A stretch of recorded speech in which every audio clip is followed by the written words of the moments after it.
Сәлем досым, сен Барбоскины және үш мысық мультфильмінде жоғалған кейіпкерлер бар екенін білдің бе? Егер де білмейтін болсаң, қанекей осы видеода олар қайда кеткенін анықтап көрейік. Ең алдымен ең күрделілерінен бастайық, яғни Барбоскиналардың көршілерінен бастаймыз. Оның ең алғаш шыққан сериясы «Как в кино» деп аталады. Ол серияда басты қаһармандар теледидарға қарап тұрады және де оның немен аяқталатынын күтіп тұрады. Бірақ кенеттен түсініксіз қол шығып теледидарды өшіре салады. Ең қызығы, жаңағы қол Барбоскиндардың барлық тарихында тек бір-ақ рет қана шықты, және де ол құпияға толы олардың аталарының қолы еді. Бәрімізге беймәлімдей, олардың аталары чердакта тұрады, бірақ чердак оның мәңгілік мекені емес қой. Және де дереккөздерге сүйенетін болсақ, ол мүлде басқа пәтерде тұратын болып шығады. Келесі жоғалған құпия кейіпкеріміз Розаның досы. Біз оны алғаш рет «Өз-өзіңді қолыңа ал» сериясында көрдік. Телефонымен әлдебіреумен сөйлесіп бір-бірімен тайталасып отырады. Бірақ оның телефонына анығырақ қарайтын болсақ, Соня есімді біреудің есімі жазылған болатын. Ал жаңа бөлімінде біз бұл кейіпкерді өте ашық және анық түрде көрдік. Енді біз бұл кейіпкер жайлы кішкене де болсын білеміз. Тағы да бір қонағымыз бар, және де ол да Розаның досы. Құпия кейіпкер өзін біртүрлі ұстайтын, және де оның дружок екенін білмейтін, себебі оның iPhone атты телефоны болған жоқ. Бәріміздің ойымызға ол Тимамен сөйлесті деген ой келер, бірақ Тима өзін ешқашанда бұлай жарқын түрде ұстамайтын. Енді мистикаға кішкене жақындай бастадық. Бірақ нақты дәлелсіз шешім шығару өте қиын, сондықтан біз іздеуімізді ары қарай жалғастырамыз.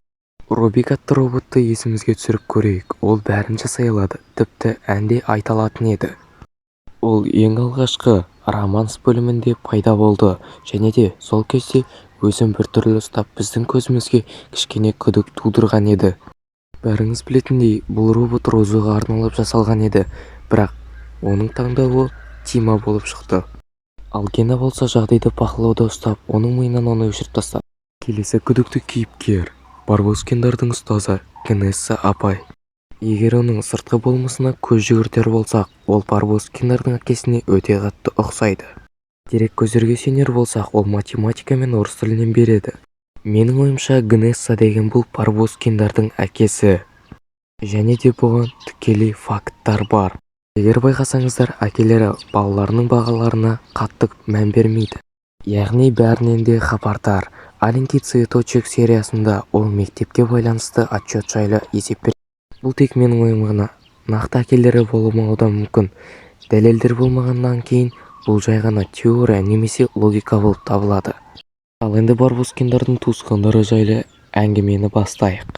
Нақтырақ айтқанда, көкелері мен тәтелері жайлы. Олар жайлы ақпарат аз, бірақ білуім бойынша олар мейірімді және қатал. Және Барбоскиндардың ішінен Лизаны қаттырақ жақсы көреді. Барбоскиндарға тәтелері мен көкелерінің үйлеріне қонаққа баратын айтқанда, Лизадан басқа ешкімнің көңіл-күйі болмады. Келесі жоғалған кейіпкердің есімі Коля Шпиц. Режиссерлардың айтуы бойынша, ол да бір қандай да бір рөлде кейіпкер болу керек еді, бірақ белгілі бір жағдайларға байланысты оны алып тастады. Және де осы бөлімнің соңына қарай ол әлі де Барбоскиндар әлемінде бар екені, және де мүмкін жағдайларда алғашқы уақыттардағы бөлімдеріне шығуы мүмкін екенін көрсетеді. Келесі кезек Розаның басты кумирі Брэд Питбульға да келді. Оның ең алғаш пайда болған сәті кім әдемірек бөлімі еді. Ең қызығы, осы бөлімнен кейін оны ешқай бөлімде де, еш жерде де көрсеткен жоқ. Соңғы ақпараттар бойынша ол із-түзсіз жоғалып кеткен, және де әлі де іздестіріліп жатыр. Достар, міне осымен видео өз соңына тәмам. Келесі видеоларда үш мысықтың және лунтиктің осындай жоғалған кейіпкерлері жайлы айт десеңіздер, сіздерге айтатын боламын. Әзірге осымен видеомыз соңына жетті. Сіздермен бірге болған NBR KZ. Соңына дейін болғандарыңызға рахмет. Қош сау болыңыздар.